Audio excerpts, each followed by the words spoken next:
Amis traders, bonjour, c'est Renaud pour l'œil du graphique. Aujourd'hui, nous allons faire l'analyse du cours de Meta. Donc nous voyons que sur l'année 2025, le cours a été assez chahuté. Donc au premier trimestre, il a perdu en 3 mois de l'ordre de 35% et est passé de 740 à 480, soit une chute de 35%. Et donc depuis avril, le cours est remonté jusqu'à environ 800, soit une hausse de 65%. Donc après, il est rentré en phase de latéralisation et depuis la fin octobre, on peut se rendre compte que le cours est en train de faire une phase de correction. Donc depuis son ATH, le cours est redescendu à la fin de la semaine à 609, soit une chute de 23%. Donc maintenant, que peut-on dire de cette chute? Est-ce qu'elle est terminée ou est-ce que le cours va repartir à la hausse? Donc que nous dit Ishimoku? Donc nous allons déjà commencer par jeter un petit coup d'œil en mensuel pour voir ce que ça donne. Hop, je mets Ishimoku. Voilà. Donc vous voyez, on voit bien le sommet, la TH, et depuis donc le mois d'août, on est vraiment parti à la baisse. Donc là, sur la bougie du mois de novembre, donc le mois est en cours, donc on ne sait pas encore ce que ça peut donner, mais le cours a cassé donc le niveau de la Tenkan qui est à 640.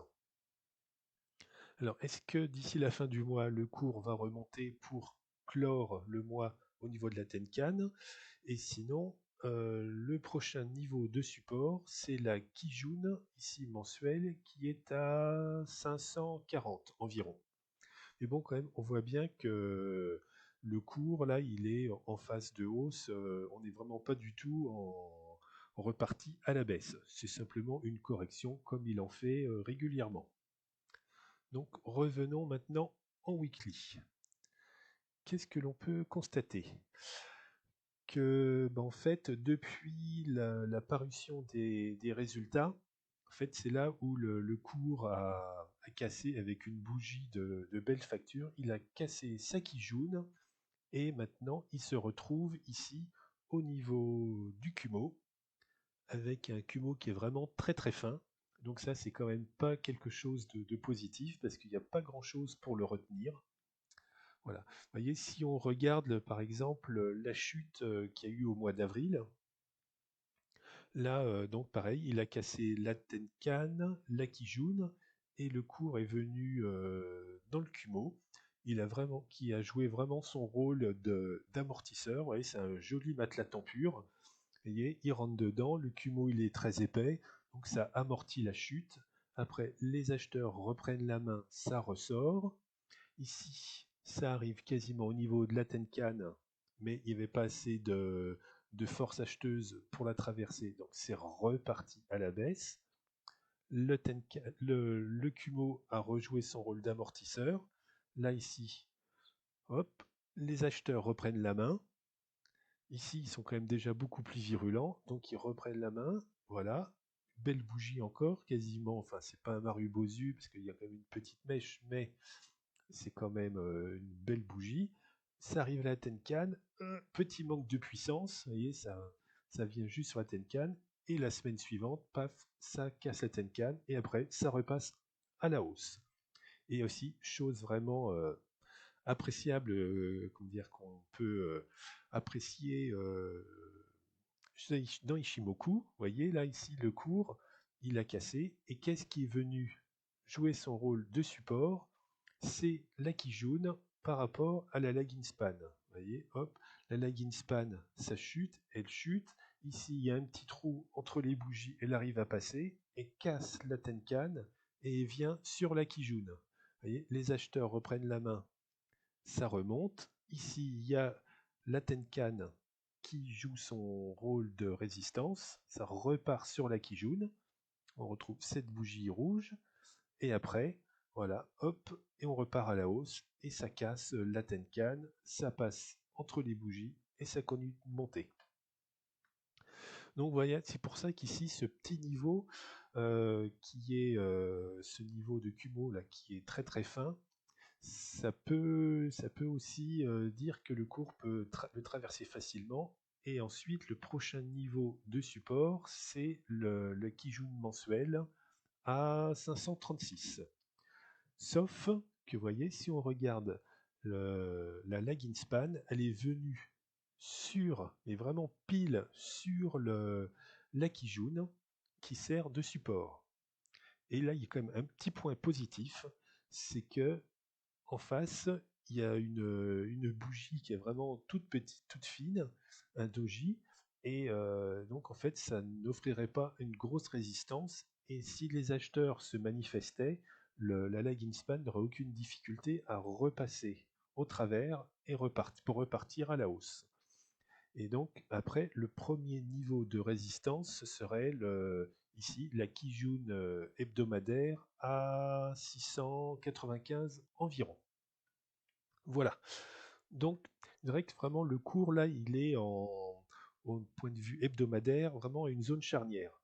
Soit il traverse tout, et là après, bah, c'est la chute, et on va voir ce que ça donne après quels sont les niveaux à considérer pour voir jusqu'où peut aller cette chute. Ou alors, cette Kijun et ce petit Kumo jouent bien leur rôle de support, et ça repart à la hausse.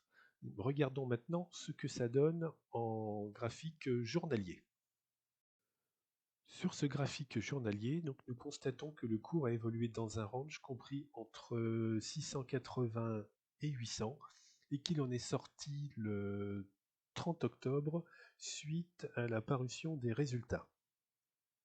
Cette semaine, le cours a clôturé à 609, juste au-dessus d'une zone de support comprise entre 585 et 600 $ environ. Comme on peut le voir, cette zone de support est très importante parce qu'elle a été, elle a été travaillée depuis le mois d'octobre 2024. Comme on peut le voir, le cours a vraiment rebondi dessus, resté dedans, rebondi, ainsi de suite. Vous voyez, un nombre de fois, enfin, on va même pas les compter, tellement il y en a. Donc on peut dire que cette zone de support est relativement forte. Alors, donc si le cours rebondit effectivement sur cette zone, le, la cible à considérer, c'est le retour sur le bas du range, faire un pullback, et il y a aussi la Kijun hebdomadaire. Donc en gros, la cible 680-700 environ. Voilà. Par contre, si le cours casse cette zone de support, les autres supports à considérer, c'est donc la Kijun mensuelle à 538, cette zone de support aussi qui est relativement forte, entre 485 et 500. C'est celle qui avait servi de support au mois d'avril, donc c'est quand même un niveau aussi qui est relativement fort. Et il y a aussi été travaillé, vous voyez, pas mal de fois depuis février 2024. Donc comme celle qui était au-dessus, c'est une zone qui a vraiment joué un rôle très important pour le cours de méta. Et si en plus je rajoute les différents gaps, vous allez voir qu'on se croirait sur le Charles de Gaulle qui a sorti les filets d'arrêt pour les avions. Vous voyez, donc là, il a cassé cette semaine le gap haussier du 12 mai. Il lui reste encore ce gap haussier du 1er mai, qui est aussi important, entre allez, 550 pardon, et 570. Après, il y a aussi ce gap haussier du 23 avril entre 505 et 515. Vous voyez, donc ça fait quand même pas mal de supports. Donc, si le cours doit encore chuter, il faut que les vendeurs soient vraiment puissants. Donc, hop, On enlève les gaps et maintenant on regarde avec Ishimoku. Les zones de support aussi à considérer. Il y a, pareil, ici plat de Kijun, plat de SSB à 571, et là ici un grand plat de Kijun à 550. Donc on peut dire vraiment que le cours, il a beaucoup d'amortisseurs, et pour qu'il chute, il faut que les vendeurs soient vraiment très très virulents. Donc, ce qu'il faut, c'est voir ce que ça donne en début de semaine, savoir si le cours repart à la hausse et arrive et casse et voilà, que ce support joue bien son rôle. Et ensuite, aller chercher les, le pullback sur le bas du range à 680 et le plat de Kijun à 695. Ça peut être déjà un premier niveau de take profit. Et après, si ça casse, je vous ai donné tous les niveaux. Et c'est pas ce qui manque. Ça fait du TP. Voilà. Bon, j'espère que cette petite analyse vous aura éclairé sur l'évolution possible du cours de Meta. Et je vous rappelle qu'en trading, il n'y a qu'une vérité, c'est celle du marché. Merci.